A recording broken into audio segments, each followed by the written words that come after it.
안녕하세요. 복일교회 이명기 목사입니다. 오늘은 마가복음 7장 묵상입니다. 서기관과 바리새인들은 예수님의 제자들이 유대인들의 정결 규례를 어기고 씻지 않는 손으로 음식 먹는 것에 관해 문제를 제기했습니다. 그들은 예수님을 책잡고 모함할 근거를 찾기 위해 예루살렘에서 내려왔기 때문에 주님의 말씀이나 행하는 표적은 눈에 들어오지 않았습니다.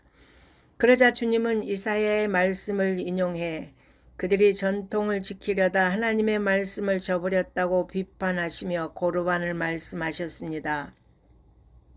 고르반은 하나님 앞에서 맹세한 것은 반드시 지켜야 한다는 율법에 기초하고 있습니다. 고르반이란 하나님께 바칠 특별한 돈이나 재물을 가리킵니다. 그런데 유대인들은 부모를 공경하라는 계명을 지키지 않으려고 고르반이라는 법을 악용했습니다. 즉 자신의 돈에 대해 고르반이라고 하면 부모를 부양해야 하는 책임에서 면제된다고 생각했습니다. 왜냐하면 그 돈은 이제 하나님의 것이 되었기 때문입니다. 이는 전통을 지키려고 하나님의 말씀을 폐한 것입니다. 주님은 밖에서 사람에게 들어가는 것이 사람을 더럽게 하는 것이 아니라 사람 안에서 나오는 것이 사람을 더럽게 한다고 말씀하셨습니다. 손을 씻고 음식을 가려 먹는 율법의 행위로는 사람을 깨끗하게 할 수 없다는 것입니다. 사람을 더럽게 하는 것은 밖에 있지 않고 사람 안에 있다는 것입니다. 참으로 우리 인간이 행하는 모든 악의 뿌리는 마음에 있습니다. 그러므로 우리가 자신을 깨끗하게 하기를 원한다면 무엇보다도 우리 마음을 깨끗하게 해야 합니다. 우리는 예수 그리스도의 십자가의 보혈로 깨끗이 씻음받고 항상 성령을 의지해야 합니다.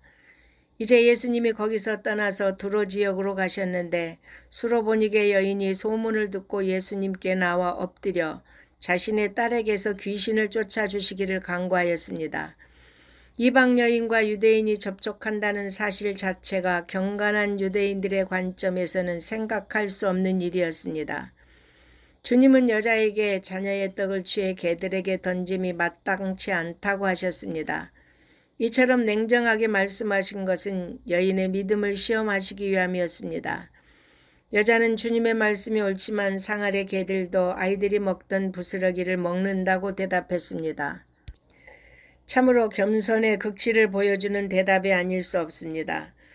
그녀에게 주님께 대한 믿음이 없었다면 불가능한 것이었습니다.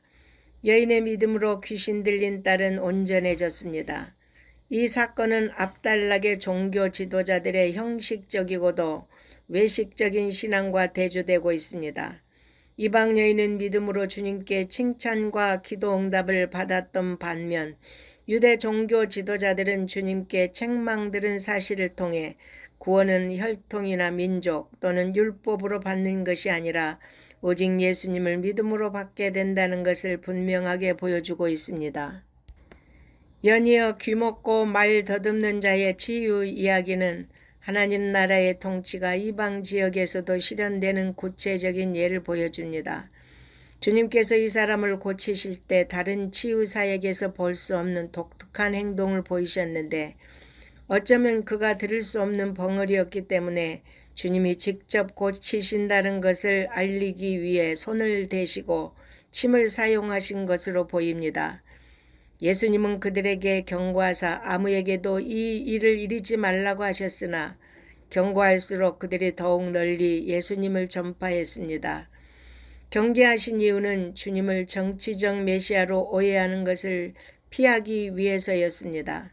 주님은 언제나 부자와 권력자들보다는 가난한 자, 병든 자, 약하고 소외된 사람들을 찾으시고 치유해 주시고 그들의 친구가 되시며 약속된 하나님 나라를 증거하셨습니다.